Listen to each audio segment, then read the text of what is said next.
Dr. Eliza Sterling was a climate scientist, once celebrated for her brilliance and blunt honesty. When her models predicted not slow warming, but catastrophic collapse, ice cap fractures, jet stream chaos, oceanic fires, she pleaded for action. Instead, the world's leaders labeled her an alarmist, a threat to stability, a scapegoat. They stripped her credentials, revoked her grants, and shipped her north. Officially, she would lead long-term ice core research. Unofficially, she was silenced, buried at the edge of the world. The research station Aurora Base perched on a barren white plateau, winds howling like wolves every night.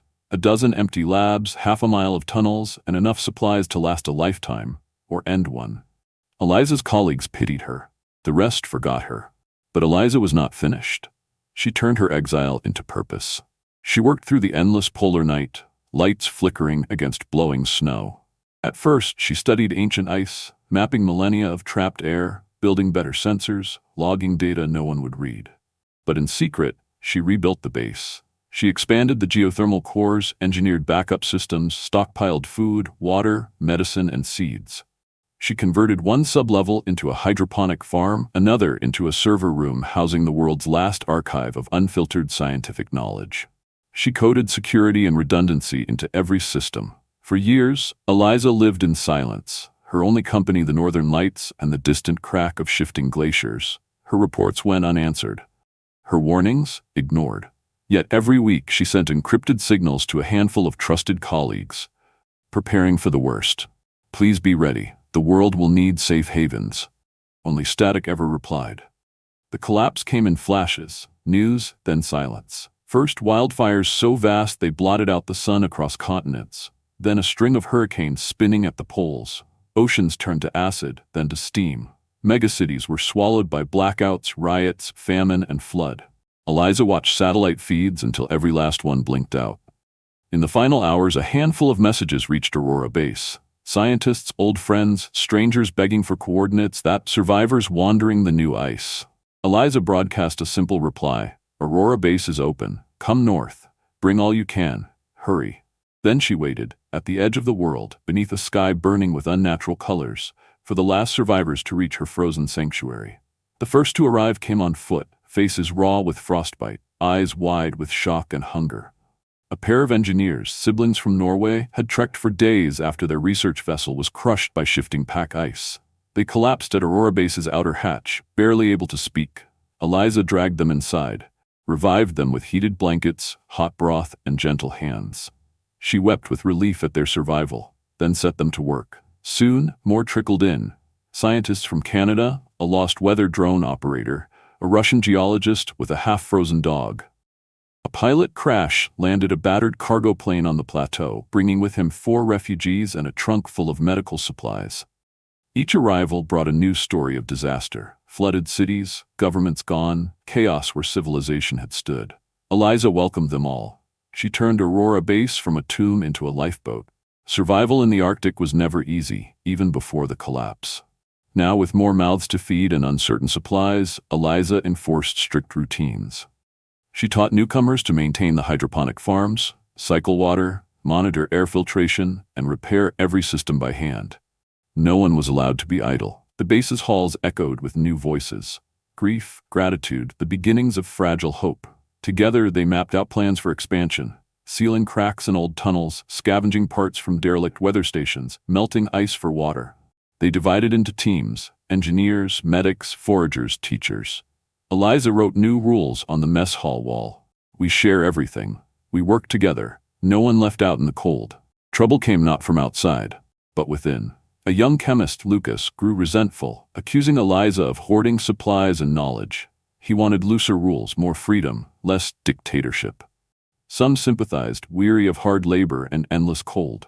Tensions simmered during long polar nights. Arguments flared over rations, access to the server room, Eliza's authority. She called a meeting, gathered every survivor in the old laboratory. Her voice was tired but unyielding. I was exiled for being right too soon. I built this place to save all of us, not to be a tyrant. If you think you can lead better, say so. We vote right now. But remember, division is death. Out there, the world is gone. In here, we still have a chance. After a long silence, the vote was clear. Eliza would lead. But Lucas's challenge left scars. Eliza knew survival was not just about cold and hunger, but about the fragile unity that kept humanity alive. Aurora Base adapted, day by day. They learned to grow crops even in the thinnest light. Engineers expanded the geothermal grid, scavenging power from ancient volcanic vents below the ice. A small school was started for the youngest survivors. Old stories, games, and music filled the mess hall at night, simple joys to hold back despair. With each passing week, the base's fragile society grew stronger. Eliza delegated responsibilities, training a new generation of leaders, scientists, and caretakers. Some even began to dream. Could they reach other survivors? Could humanity begin again, even at the top of the world? Then a new threat emerged, a radio signal, faint but persistent from the south. At first, hope surged. Could it be another base, another community holding out against the end? Eliza and her team boosted the antenna, working through howling winds and frozen nights. The message became clearer. Supply convoy, seeking sanctuary, heavy vehicles, ETA 5 days. But not all was as it seemed. Through the telescope, they saw a column of military vehicles, heavily armed, flying a flag no one recognized. Some in the base wanted to welcome them. Others, scarred by old memories, counseled caution. Eliza faced a terrible choice. Open the gates to unknown strangers and risk the fragile peace, or turn them away and condemn them to the ice? The convoy arrived in a storm, black trucks armored against wind and cold. Their leader, a hard-eyed woman named Major Krieger, requested entry. "We have children, wounded, skilled hands. Let us in, and we'll work for our keep." Eliza hesitated but relented, trusting in the base's security protocols and the decency of desperate people. The newcomers integrated uneasily. Soldiers and scientists shared meals but kept to their own. Major Krieger admired Eliza's leadership but pressed for greater say in decisions, citing her experience in the field.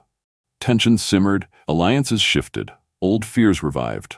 Yet slowly, new bonds formed over shared repairs, midnight watches, and the birth of the base's first baby since the collapse. For the first time, Eliza allowed herself to hope. Maybe, just maybe, humanity could begin again. As the polar sun returned, bathing the ice in perpetual day, Aurora Base buzzed with new life. Engineers and soldiers expanded the geothermal grid, melting tunnels deeper into the glacier for new living quarters and storerooms. Hydroponic gardens flourished, and the community celebrated the first true harvest festival since the world had burned. But peace was fragile. Major Krieger's soldiers, restless and proud, sometimes clashed with Eliza's original team over resources and rules. One night, a storage fire nearly turned disastrous. Evidence pointed to careless use of an old fuel cell. Eliza called another assembly. "We are all exiles here," she said. "If we fight, we lose everything. The ice is patient. It will take back anyone who forgets why we survived." With some difficulty, she brokered new agreements. Joint patrols, shared command of the radio, and mandatory conflict resolution meetings. It wasn't perfect, but for now it was enough. Hope flickered on the radio again. A faint signal, a child's voice this time, crackled through static. "North, help, safe place." Aurora Base debated whether to respond or remain hidden. Could it be a trap? Another band of desperate survivors, or something worse? Eliza's instincts warred with her conscience. In the end, she chose to reply, sending the base's coordinates along a secured frequency. A week later, a battered snowcat crawled up the plateau, carrying 2 children and an old scientist named Dr. Malik. They were frostbitten, starving, traumatized by horrors on the journey. Aurora Base welcomed them, and for days, all other worries faded. The base was now home to more than 50 souls. Children, elders, soldiers, engineers, and dreamers. A new society, fragile and extraordinary, at the end of the world. But even at the roof of the world, disaster was never far. A violent quake split the glacier beneath the base, shaking tunnels and toppling shelves. Alarms blared. Teams rushed to seal breaches and reinforce walls. Eliza directed rescue and repair efforts with calm precision, refusing to let panic spread. She worked without sleep for 2 days, patching hydroponic lines, realigning generators, and comforting the terrified.